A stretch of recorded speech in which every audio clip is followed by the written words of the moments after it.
The rain fell in relentless sheets, drumming against the roof of my grandmother's ancestral home, a once grand structure now draped in shadows and neglect. As I stood at the threshold, the familiar scent of damp wood and old memories enveloped me. My heart fluttered with a mix of nostalgia and dread. I had come to this house seeking solace after my grandmother's passing, yet I felt a tug of unease as I crossed the threshold, the door creaking ominously behind me. Stepping into the dimly lit foyer, I took a deep breath, allowing the musty air to fill my lungs. Dust motes danced in the feeble light seeping through the grimy windows, illuminating the faded photographs that lined the walls. They were relics from another time, capturing moments of laughter and joy, a family frozen in time. My fingers traced the frame of a picture that showed my grandmother in her youth, her eyes bright and full of life. "God, I miss you," I whispered, feeling a wave of sorrow wash over me. The silence was oppressive, broken only by the occasional rumble of thunder outside. I moved deeper into the house, each step echoing in the empty rooms. The living room, once filled with warmth and chatter, now felt cold and haunted. I could almost hear the echoes of family gatherings, the clinking of glasses, and the laughter that used to fill the air. As I wandered through the house, memories flooded back. The stories my grandmother would tell, the games we played, and the love that enveloped this place. Yet, beneath the surface, there was an unsettling feeling that something lingered in the corners of the house, as if the walls themselves held secrets too heavy to bear. With each passing moment, the storm outside intensified, lightning illuminating the sky in brief flashes.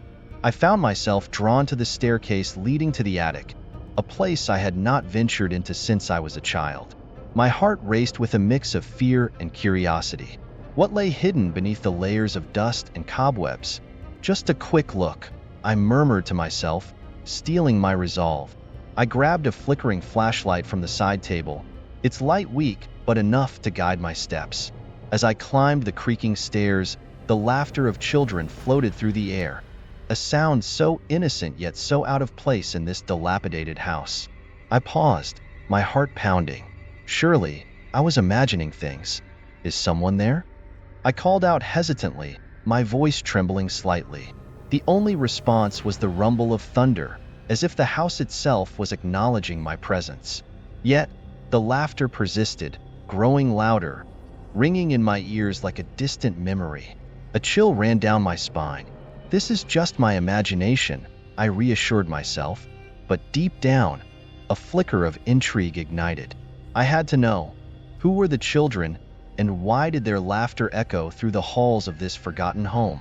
With determination, I pushed open the attic door, the hinges groaning in protest. The attic was a time capsule, filled with old toys, dusty trunks, and forgotten treasures. The air was thick with the scent of mildew, but it was the laughter that captivated me. It seemed to swirl around me, beckoning me further into the room. I swept the beam of my flashlight across the space, my heart racing as I searched for the source of the sound. "Hello?" I called out again, my voice barely above a whisper. "Is anyone there?" The laughter faded momentarily, replaced by an eerie silence. I shivered, the hairs on the back of my neck standing on end. But just as I was about to turn back, the laughter erupted again, more vibrant and alive than before. It felt like a siren's call, pulling me deeper into the shadows of the attic. "Just a little closer," I told myself, gripping the flashlight tightly. I took a step forward, the floorboards creaking beneath me. My heart raced, not just with fear, but with an inexplicable sense of wonder. What if there really were children here, lost in time? I had to find out. I had to understand what was happening in this house that held so many memories, both cherished and haunting. With each step, the storm outside raged on, thunder crashing like a warning. But I was too curious, too drawn in by the laughter, to turn back now. The attic held secrets, and I was determined to uncover them, whatever the cost. As I pushed open the creaky attic door, a gust of stale air met me, heavy with memories and dust. The sight before me was surreal. Ghostly children, their translucent forms dancing in the faint flicker of my flashlight. They spun and twirled, their laughter echoing off the wooden beams and cobwebbed corners, a haunting melody that pulled at my heartstrings. I stood frozen, my pulse quickening as I took in their ethereal joy, a stark contrast to the desolation that surrounded them. "Who are you?" I whispered, my voice barely breaking through the sound of their play. The moment felt fragile, as if I had stumbled into a dream I wasn't meant to be a part of. The children, lost in their world, continued to frolic, their laughter like a distant song that both exhilarated and terrified me. I felt an inexplicable urge to reach out, to understand. Suddenly, the laughter diminished, fading into a soft hush. The children turned towards me, their expressions shifting from merriment to curiosity. One child, a girl with bright, shimmering hair and wide, innocent eyes, stepped forward. "Are you here to play with us?" she asked, her voice sweet and inviting, yet laced with an undercurrent of something deeper, something unspoken. I hesitated, caught in the web of conflicting emotions.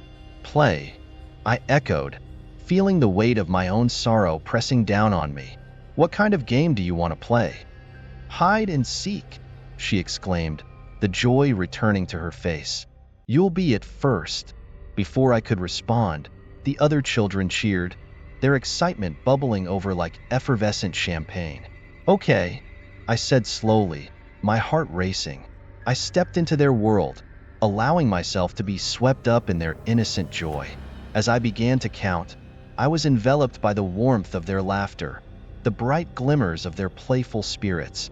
It felt like a balm on the wounds of my own grief, a distraction from the weight of my recent loss. 10, 9, 8, I counted, my voice echoing in the attic's vastness. The children giggled and scampered away, their forms flickering like candle flames in the darkness. A part of me wanted to run after them, to lose myself in their game, to forget. But another part of me hesitated, sensing the shifting atmosphere around us. When I reached one, I opened my eyes to find the attic eerily quiet. The children had vanished, leaving behind only the lingering sound of their laughter, now tinged with an unsettling silence. My heart sank, the warmth dissipating into a chilling void. I took a tentative step forward, calling out, "Where did you go?" From the shadows, their faces emerged, but the joy had faded. They stood together, their eyes now filled with longing, a depth of sadness that pierced through the innocence of their earlier play. "We want to keep playing," Emily said softly, her voice barely above a whisper. "But we can't do it without you." "Why not?" I asked, my chest tightening. "Because we're stuck," another child spoke up, his voice trembling. "We can't leave this place without someone helping us." Confusion flooded my mind, and I felt the air grow heavier around us. The laughter that once echoed with joy now felt like a distant memory, replaced by an unspoken desperation. I took a step back, overwhelmed. "What do you mean stuck?" Their eyes met mine, and I sensed a collective understanding among them. It was as if they were sharing a secret, a burden too heavy for their young shoulders to bear. "We need someone to help us find peace," Emily replied, hope flickering in her gaze. "Will you stay with us? Just a little longer?" A part of me desperately wanted to say yes, to embrace their desire for companionship, to be the comfort they sought. But the other part of me, the part still grappling with my own grief, felt the weight of their plea pressing down on me. I was caught in a cycle of longing, both for their laughter and for my own lost moments. "Just a little longer," I repeated softly, the words escaping before I could think. I had stepped into their world, and now it felt like I was teetering on the edge of something far more profound than a simple game. Time slipped away, and for a moment, I didn't know if I was there to play or to help. As I stood in the dim light of the attic, the laughter of the children faded but still echoed in my ears, filling the space with a bittersweet melody. The air shifted, and the ghostly figures began to gather around me, their translucent forms glimmering in the weak beam of my flashlight. I felt a strange pull in my heart, a connection that transcended the veil between the living and the lost. "Why do you look so sad?" Emily, the girl with bright blue eyes and a dress that seemed to shimmer with childhood innocence, asked as she stepped closer. Her voice was sweet, like a distant memory I was trying to grasp. I'm just trying to understand, I replied, my voice trembling slightly. What happened to you? The children exchanged glances, their expressions shifting from joy to something more somber. Tommy, a boy with tousled hair and a mischievous grin, piped up, "We were playing one night, just like now. It was a game of hide and seek." But then, his voice trailed off, and I could feel the weight of his words hanging in the air like an unspoken truth. "What happened, Tommy?" I urged gently, my heart racing as I sensed the shadows gathering around us, thick with memories yearning to be released. "There was a fire," Emily whispered, her voice barely above a hush. "We didn't know. We were hiding, and when the smoke came, we thought it was just part of the game." The revelation hit me like a cold gust of wind, chilling my bones. "A fire?" I echoed, my mind racing. "In this house?" "Yes," a girl named Lily, who had been silent until now, spoke up. Her voice was soft, like the rustle of leaves. "It took us all. We never got to leave. We're stuck here, forever playing, forever waiting." I felt my chest tighten. "You mean you can't move on?" I asked, my heart aching for these children who had been trapped in this attic for decades, their laughter masking their sorrow. Tommy nodded, his eyes glistening with unshed tears. "We don't know how. We just want to play, but sometimes we want to go home." "Home," I repeated, the word heavy with longing. "Where is home for you?" "Where we can be free," Emily said, her voice breaking slightly. "Where we can feel the sun on our faces and run without being afraid." A lump formed in my throat, and I swallowed hard. "I want to help you," I said, my resolve strengthening despite the fear pooling in my stomach. "But how?" The children looked at one another, their expressions shifting from hope to uncertainty. "We don't know," Tommy said, his voice barely above a whisper. "But maybe if you play with us, it will help." "Play?" I questioned, the idea both enticing and terrifying. "What do you want to play?" "Hide and seek," Emily exclaimed, her laughter returning, though it felt tinged with desperation. "It's our favorite game." I hesitated, the weight of their eyes on me. They were children, after all, and the innocence in their expressions tugged at my heart.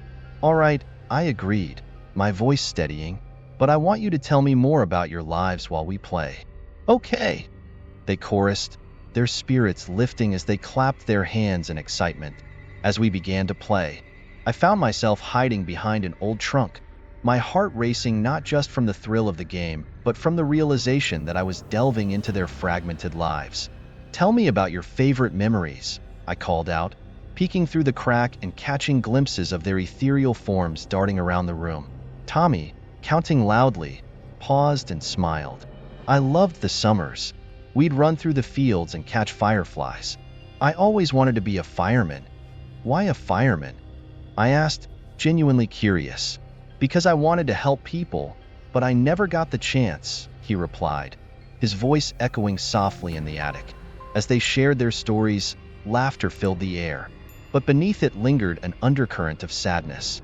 Each tale painted a picture of vibrant lives cut short, dreams unfulfilled. I felt an overwhelming urge to gather all of them in my arms, to tell them that they were loved and remembered, but I knew that wasn't enough. "Do you want to be free?" I asked, breaking the spell of laughter. The room fell silent as they turned to me, their eyes wide and hopeful. "Yes," they cried together, their voices a chorus of yearning. "Then let's figure out how to help you move on," I said, determination swelling within me. The bond one felt with these children grew stronger, and as we continued to play, I realized there was more than just laughter in this attic. There was a deep-seated need for closure, for freedom. As the storm raged outside, I felt an overwhelming sense of urgency. The laughter of the children echoed in my mind, a haunting melody intertwined with the rolling thunder. I needed to find the truth, and the journal belonging to my grandmother could hold the key. I rifled through the dusty drawers of an old mahogany desk in the corner of the attic, my heart racing as I prayed for a clue. Each creak of the floorboards beneath my feet seemed to echo the weight of the countless lives lost in this house. Finally, my fingers brushed against something hard and weathered. I pulled out a tattered leather journal, its cover worn and cracked, as if it had been forgotten for decades. A shiver ran down my spine as I opened it, the pages yellowed and frayed. My grandmother's elegant script danced across the pages, and I began to read. April 12, 1970, it started. The fire broke out so suddenly. We were having a party for the children. I can still hear their laughter, but it turned to screams. My breath caught in my throat as I read on, the details unfolding like a tragic play. She detailed the frantic rush to save the children. The smoke so thick it felt like a living thing, suffocating and relentless. I could almost hear her voice, filled with desperation, as she recounted the horrors of that night. Emily, Tommy, Sarah, and Andrew. They were all so young. I whispered their names, feeling a strange connection to them. They were not just spirits trapped in this attic. They were children who deserved to be remembered. My heart ached for them, for their lost childhoods and the lives they never had a chance to live. Suddenly, I felt a chill in the air, and the laughter that had once filled the attic began to fade. I glanced around, panic surging within me. "No, please," I pleaded, my voice trembling. "I need to help you. I want to set you free." But the room began to feel emptier, the shadows stretching and twisting as if they were reaching for something just out of grasp. I turned back to the journal, desperate for answers, and my eyes fell on a passage that made my heart race. The children can only move on if they confront the truth of their deaths. They must remember. A wave of understanding washed over me. The key to their freedom lay not just in the acknowledgement of their names, but in the memories of that tragic night. "Is that why you're fading?" I called out, hoping they could hear me. "You need to remember what happened." The air grew colder, and I felt a heart-wrenching loss in the pit of my stomach. I glanced towards the children, who were now standing silently, their expressions shadowed with sadness. Emily, with her bright eyes now dulled, stepped forward. "Sarah," she whispered, her voice barely audible above the howling wind. "We can't remember. It hurts too much." "I know," I responded, my heart breaking for her and the others. "But you have to try. If you remember, you can be free. You can find peace. Will you stay with us?" Tommy asked, his voice trembling. I could see the desperation in his eyes, a pleading for comfort in a world that had betrayed them. "I want to help you," I promised, "but I can't do it alone. I need you to trust me." The storm outside roared, shaking the very foundation of the house. The laughter that had once echoed joyfully now morphed into faint cries, the sound twisted and mournful. The children looked at one another, a mix of fear and hope flickering across their faces. "What if we can't?" Sarah, the youngest, asked, her small hands trembling. "What if it hurts too much?" "It's okay to be scared," I reassured them, stepping closer. "But you are not alone anymore. I'm here, and I promise to help you through this." The wind howled louder, and the shadows around us deepened. I could feel the weight of time pressing down, as if each moment was slipping away like grains of sand through my fingers. I had to act quickly. "Let's remember together," I urged, looking into their eyes, each filled with a mix of longing and fear. "We can face this. I'll be right here with you." As I spoke those words, a flicker of hope ignited in the room, but the storm outside was growing fiercer, and I sensed that our time was running out. The laughter that had once filled the attic was now a distant echo, replaced by the faint cries of children yearning for release. I could almost feel their spirits pulling away, and I felt a panic rise within me. I had to do something. I couldn't let them fade into nothingness. "Please, don't leave me," I cried, the weight of their impending loss pressing heavily on my chest. The storm raged on, and I knew I had to find a way to confront the truth of that tragic night before it was too late. As I gathered the children in a circle, I could feel the weight of their longing pressing down on me. Their small hands, cool and translucent, gripped mine with a gentle urgency. Their faces, once filled with laughter, now held a mixture of hope and sorrow as they looked to me for guidance. "We want to find peace, Sarah," Emily said, her voice a melodic whisper that danced in the dim light of the attic. "Can you help us?" I nodded, my throat tightening with emotion. "I promise I will help you. We'll do this together. I felt an overwhelming need to honor the lives they once lived, to give them the closure they so desperately sought. As we joined hands, I steeled myself for what was to come. Together, we would delve into the memories of their last moments, unearthing the truth that bound them to this place. The air around us shimmered, and the world of the attic began to blur. I closed my eyes, focusing on the warmth of the children's hands in mine. Suddenly, I was thrust into a whirlwind of sensations. The sound of crackling flames filled my ears, smoke curling around us like a living thing. I gasped, feeling the heat sear my skin, the terror of the children flooding into my heart. "Help us!" Tommy's voice pierced through the chaos, his eyes wide with fear. I opened my eyes to see the room ablaze, flames licking the walls, and shadows of panic-stricken children darting around me. I felt their fear as if it were my own, a suffocating blanket that threatened to suffocate me. I stumbled back, but the children held tight, anchoring me to them even as the horror unfolded.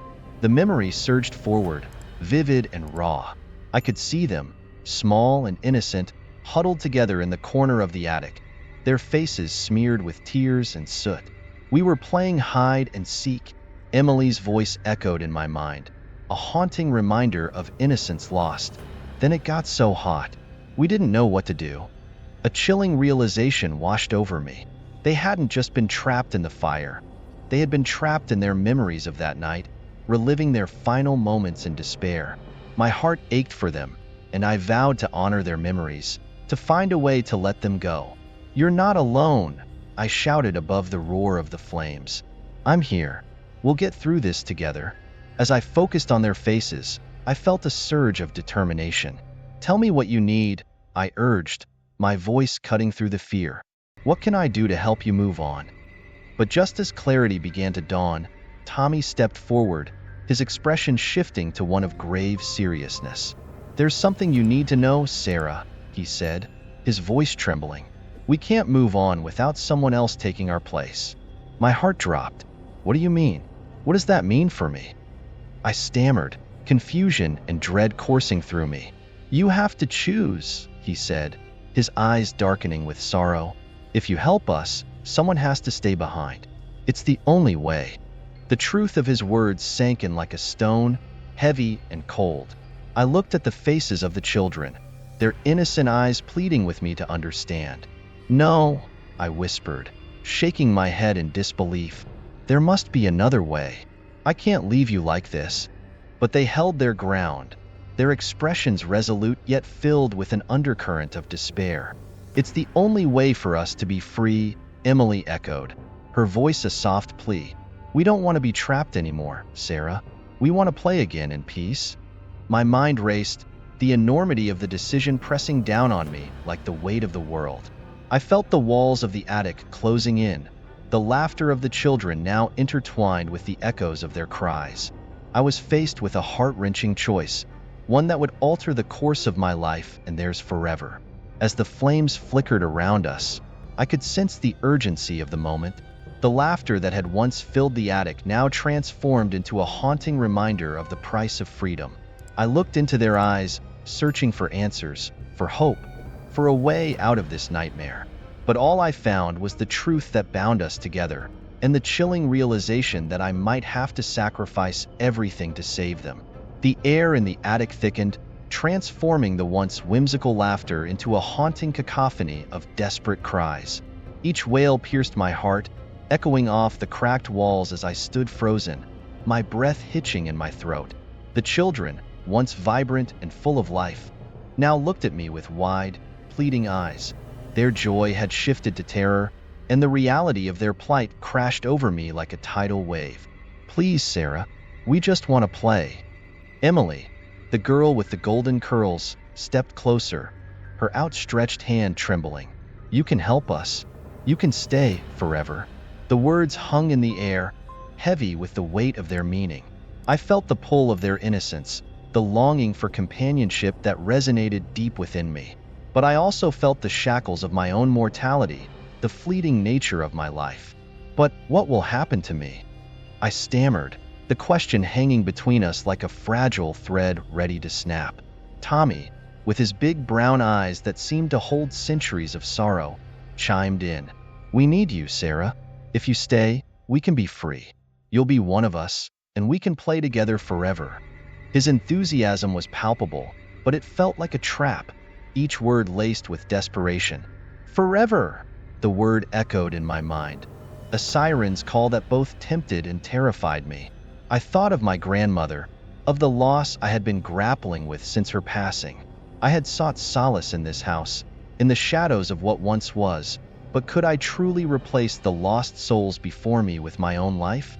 The laughter turned into whispers, swirling around me like a tempest, begging for release. "No, I can't do that," I shouted, my voice shaking with emotion. "You deserve to be free, to move on, not to trap someone else in your pain." The children's faces fell, their expressions shifting from hope to horror as if I had shattered their world with my refusal. "Why?" Emily's voice was small now, her eyes glistening with unshed tears. "We only wanted to play. We thought you would understand." "I do understand," I cried, feeling the tears spill down my cheeks. "I want to help you, but not at the cost of my life. You need to find peace, not a replacement." The storm outside roared in response, as if the heavens themselves were angry at my choice. The attic trembled, dust falling from the rafters like the remnants of forgotten dreams. The children began to flicker, their forms becoming less defined, shadows merging with the dark corners of the room. Panic surged through me. "Don't go." I reached out, desperate to grasp the warmth of their small hands. "We can figure this out together." But my words were swallowed by the storm, the howling wind drowning out their fading laughter. "Sarah," Tommy shouted, his voice strained. "If you don't help us, we'll be lost forever." "I can't." I choked on my words, feeling the weight of my decision crash down on me. "I can't give up my life. I'm sorry." I felt a piece of my heart shatter as I watched them dissolve, their forms slipping into the shadows, leaving behind a chill that settled in my bones. The attic fell silent, the laughter and cries replaced by an eerie stillness. I stood alone, heart racing, my mind a whirlwind of grief and guilt. The children I had come to care for were gone, their presence lingering in the air like a ghostly echo. I sank to the floor, feeling the cold wood beneath me, the realization of my choice weighing heavily on my chest. "I'm so sorry," I whispered, my voice breaking. "I wanted to help you." But my words were swallowed by the emptiness of the attic, the weight of their loss pressing down upon me, an eternal reminder of the choice I had made. Forever echoing in the silence, their laughter would haunt me, a bittersweet memory of what could have been. If you like this supernatural story, subscribe, like, and comment, and see the next supernatural horror story.